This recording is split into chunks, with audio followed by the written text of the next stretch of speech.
एक और बच्ची की मौत का सच जानने के लिए पुलिस जांच में जुटी है, तो दूसरी तरफ हापुड़ के हैवान को सबसे बड़ी सजा दी जा चुकी है। सिर्फ 44 दिन में नाबालिग बच्ची से रेप के आरोपी को हापुड़ कोर्ट ने सुनाई सजाए उम्र कैद। ये फैसला हमारे जस्टिस सिस्टम के लिए एक मिसाल है, तो दूसरी तरफ हैवानों के लिए सीधा संदेश। अगर भूल से भी ऐसा अपराध किया तो बगैर देर किए होगा फुल एंड फाइनल हिसाब।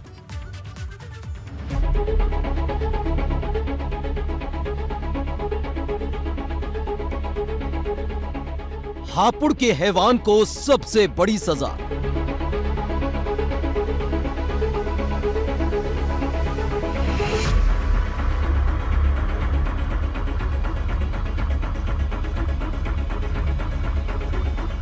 चौवालीस दिन में दरिंदे को सजाए उम्र कैद। अगर मासूम से दरिंदगी की तो बगैर देर किए फुल एंड फाइनल हिसाब होगा। यही संदेश यूपी के हापुड़ में एक मामले पर फैसला सुनाते वक्त हापुड़ कोर्ट की तरफ से दिया गया। यही है वो दरिंदा जिसके ऊपर 6 साल की मासूम से बलात्कार करने और फिर उसकी हत्या करने का आरोप लगा। लेकिन महज 44 दिन के अंदर सुनवाई करते हुए न्यायाधीश श्वेता दीक्षित ने आजीवन कारावास की सजा सुनाई। विशेष बात यह है कि कोविड की वजह से कोर्ट बंद रही, मोर्चा न्यायालय तो 44 कार्य दिवस में बहुत ही कम सेवा योजना की तरफ से पैरवी काफी प्रभावी तरीके से की गई। सभी टीम वर्क रहा, सभी का सहयोग रहा। कितने वर्ष की सजा हुई है इसमें? इसमें उम्र कैद की सजा हुई है अभियुक्त अमजद को 302 में और पोक्सो में, दोनों अलग अलग धाराओं में भी। बताया जा रहा है कि परिवार के साथ रहने वाली 6 साल की बच्ची अचानक लापता हो गई थी। बच्ची को तलाशते वक्त परिजनों को पुलिस ने पड़ोस के एक मकान में बदबू आने पर घर के दरवाजे का ताला तोड़ा और घर में घुसे तो एक संदूक में बच्ची का शव मिला। जांच के बाद पुलिस ने मृतक बच्ची के पड़ोसी को गिरफ्तार कर लिया है।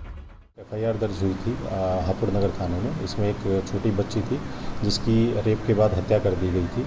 इसमें पुलिस ने विदिन 2 वीक्स इसमें चार्जशीट फाइल की थी और जो ऑनरेबल कोर्ट हैं उनके 44 वर्किंग डेज में उसमें जो अभियुक्त है उसको सजा हुई है, आजीवन कारावास हुआ है उसमें और मृत्यु तक। इस मामले में कोर्ट के फैसले को मिसाल की तरह देखा जा रहा है। Bureau report ABP Ganga. और अब बात उस अदृश्य लुटेरे की जो अब तक करोड़ों के जेवरात लील गया है और एक के बाद एक बैंक को अपनी जद में लेता जा रहा है। दरअसल कानपुर के सेंट्रल बैंक ऑफ इंडिया के लॉकर में रखे करोड़ों के जेवरात गायब हो चुके हैं। ये गुत्थी अभी तक सुलझी नहीं है कि आखिर खजाना कौन खाली कर रहा है। लेकिन इसी बीच कानपुर के बैंक ऑफ इंडिया के लॉकर में रखे गहने गायब होने की खबर ने हड़कंप मचा दिया है। देखिए लॉकर में अदृश्य लुटेरा, गहनों का पाताल लूट।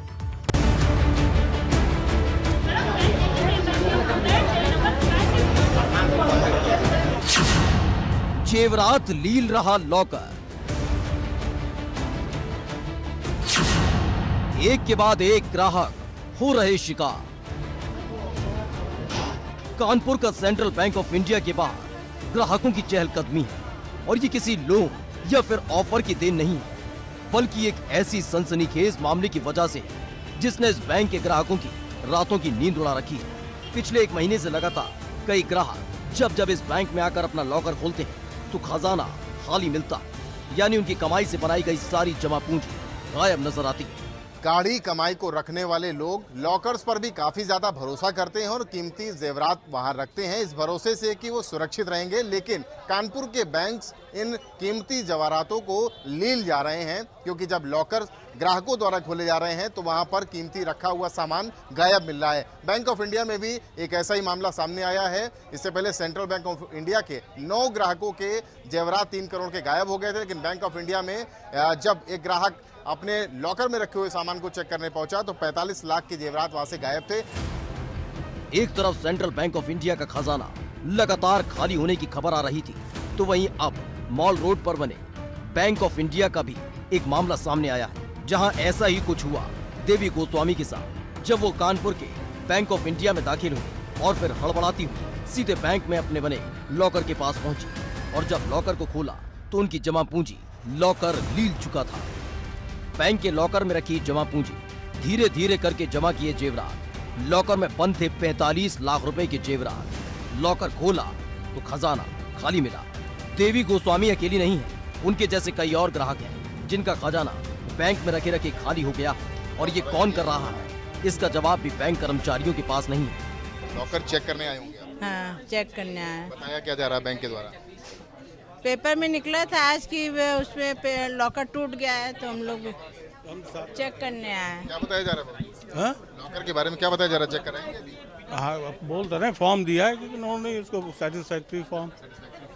हाँ, तो अब इसको भर करके लोग खोल के देखें पहले क्या पोजीशन है। भरोसे से रखा होगा, अपने बड़े भरोसे से सामान रखा होगा। बिल्कुल भरोसा ही है, तभी यहाँ आए, किराया देते हैं। जब इस तरीके की खबरें आती हैं तो क्या दिमाग में आता है, जहन में आता है? अब जहन में तो जो सब सही मिले यही आता है। कब से आपका लॉकर? 2013 से। जब ये खबरें निकल के आ रही कि लॉकर में रखा हुआ सामान सेफ नहीं है तो क्या करें? मुझे देखने आए कि सही है कि नहीं, मतलब। बैंक वाले कोऑपरेट कर रहे हैं? हाँ हाँ। दरअसल सेंट्रल बैंक ऑफ इंडिया के अंदर कई लॉकर हैं और बीते 24 दिनों में कुल 212 लॉकर खोले जा चुके हैं, जिनमें 9 लॉकर्स में से सामान गायब मिला। इनमें से करीब 3 करोड़ के गहने गायब मिले। अच्छा, जब आपने ये खबर सुनी तो आप आए हैं, बैंक आए हैं? बस चेक करने आए कि सामान क्या है क्या है। करने आए? जी जी जी। आपका भी लॉकर है? हम लोग साथ ही हैं। अच्छा, ये कितने साल पहले आपका लॉकर आपने लिया था? याद नहीं है प्रॉपर, काफी टाइम हो गया। लॉकर बंद करने क्यों आ गए? बंद कोई सिक्योरिटी नहीं रह गई तो बंद ही करेंगे।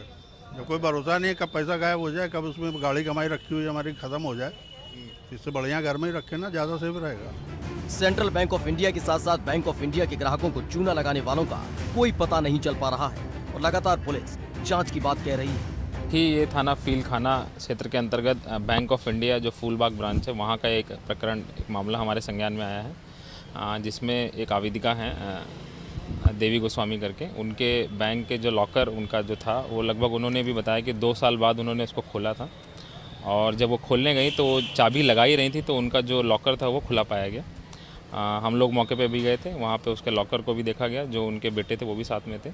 उनके द्वारा जो एप्लीकेशन दी गई है उसको हम लोगों ने संज्ञान ले लिया है और उस पर हम लोग FIR पंजीकृत करा के, तो उन्होंने एप्लीकेशन में लिख के दिया है वो 40 से 50 लाख की वैल्यू उन्होंने दी है, तो हम लोग इसमें FIR पंजीकृत कर रहे हैं।